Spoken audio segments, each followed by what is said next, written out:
मित्रों, मैं अंकुश शर्मा अपने YouTube चैनल इतिहास एक चमत्कार में आप सभी का हार्दिक स्वागत करता हूं। जैसा कि आप सभी को पता है कि चंद्रगुप्त मौर्य एक ऐसे सम्राट थे जिन्होंने इतिहास में एक दीप प्रज्वलित कर दिया था, जिससे इतिहास पूरा जगमगा गया था।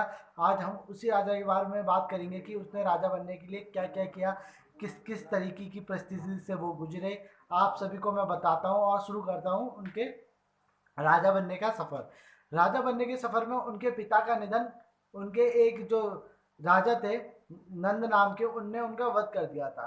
और उसके बाद जो चंद्रगुप्त मौर्य थे वो बचपन से ही बहुत प्रतिभाशाली थे और बहुत ही बुद्धिमान थे, जिन्होंने अपनी बुद्धिमानी के बल पर ही नंद की नंद के वंश के एक जो राजा थे धनानंद, उनकी सेना में सेनापति का कार्यभार संभाल लिया। परंतु जब उनने सेनापति का कार्यभार संभाला तो जनता में वो इतने लोकप्रिय हो गए कि बहुत राजा से भी ज्यादा लोकप्रिय हो गए थे।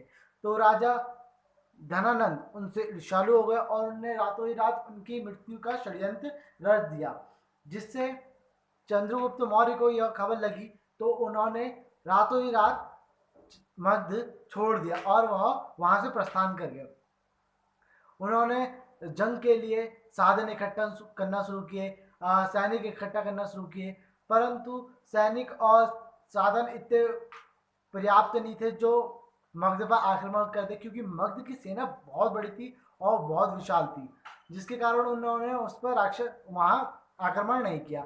तो उन्हीं की तरह एक मगध मगध से अपमानित होकर उन्हें एक विष्णुदत्त ब्राह्मण थे, उनको वहां से निकाला गया था। वो कौटिल्य गोत्र से संबंधित थे, तो उन्हें भी निकाला गया था अपमानित अपमानित करके। तो दोनों का उद्देश्य मगध को का विनाश करना था। तो दोनों का उद्देश्य बहुत स्पष्ट और साफ था।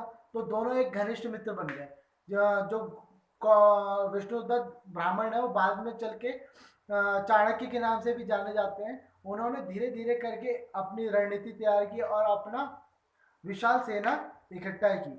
जब उनकी एक सेना इकट्ठी हो गई तो उन्होंने मगध पर आक्रमण किया, परंतु उस समय जब मगध का सेनापति राक्षस था, तो उसके नेतृत्व में चंद्रगुप्त मौर्य अपनी सेना जब वहां ले गई युद्ध के लिए, तो वो लोग हार गए।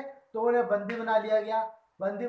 जैसे तैसे करके वो वहां से भागे और पंजाब आ गए।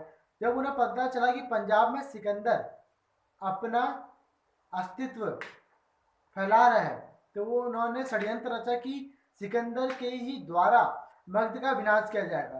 परंतु ऐसा नहीं हो सका। जब वो चंद्रगुप्त मौर्य सिकंदर के पास यह प्रस्ताव लेके गया कि आप हमारे साथ मिल जाओ, हमारे साथ संधि कर लो और वहां युद्ध कर देते हैं, तो उसने नहीं माना और उन दोनों चंद्रगुप्त मौर्य को प्राण दंड दे दिए। परंतु चंद्रगुप्त मौर्य वहां से भी बच के निकल आए और चाणक्य के पास पहुंचे। तो धीरे धीरे करके उन्होंने यह कूटनीति और राजनीति अपनाई कि जो भारत में यूनानी लोग रह रहे थे, तो भारतवासियों को उनके खिलाफ भड़का दिया। और उनके खिलाफ भड़का दिया जब युद्ध भड़का और जब वो वहां भारतवासी उनके ऊपर आक्रमण करने गए यूनानियों के ऊपर, तो उसका नेतृत्व उस समय चंद्रगुप्त मौर्य ने अपने हाथों में ले लिया। तो चंद्रगुप्त के पास एक सेना आ गई, पावर आ गई और उन्होंने यूनानियों को भारत से खदेड़ दिया। और जो यूनानी बच गए थे भारत में, उन्हें मौत के घाट उतार दिया। धीरे धीरे करके ऐसे ही चलते रहा और उन्होंने पंजाब को अपने अस्तित्व में ले लिया और धीरे धीरे करके उन्होंने अपनी सेना बनानी शुरू कर दी। उन्हीं की सेना में कश्मीर के नेता, कश्मीर के शासक, जिसे आज की लैंग्वेज में हम नेता कहते हैं, और पंजाब के कर्मठ सैनिक, जिसे आजकल के भाषा में हम युवा नेता भी कह सकते हैं, उन सबको उसने एकत्रित किया और अपनी जो सरकार, अपनी जो शासन, सैनिक और जो भी अपना बाहुबल था, उसने सब इकट्ठा करके अपनी एक सेना बना ली। वो और फिर उसने मगध को चारों ओर से घेर लिया। जब उसने मगध को चारों ओर से घेर लिया तो उसकी सेना इतनी विशाल और शक्तिशाली थी कि उसने मगध की सेना को हरा दिया और मगध पर अपना अस्तित्व कर लिया। यह उसने 321 ईस्वी पूर्व में किया।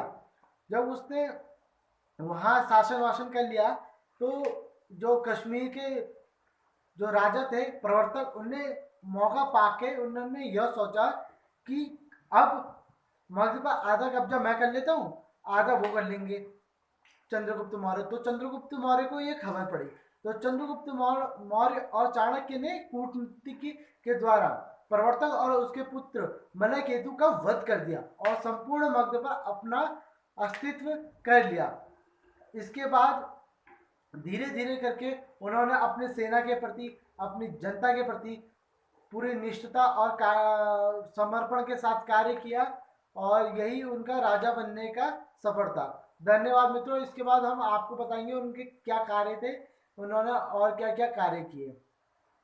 यह वीडियो ज़्यादा लंबी ना बने, इसलिए मैं यह वीडियो यहीं पर समाप्त करता हूँ। अगर आपको यह पसंद आए तो कृपया साझा, टिप्पणी और पसंद करना ना भूलें। धन्यवाद।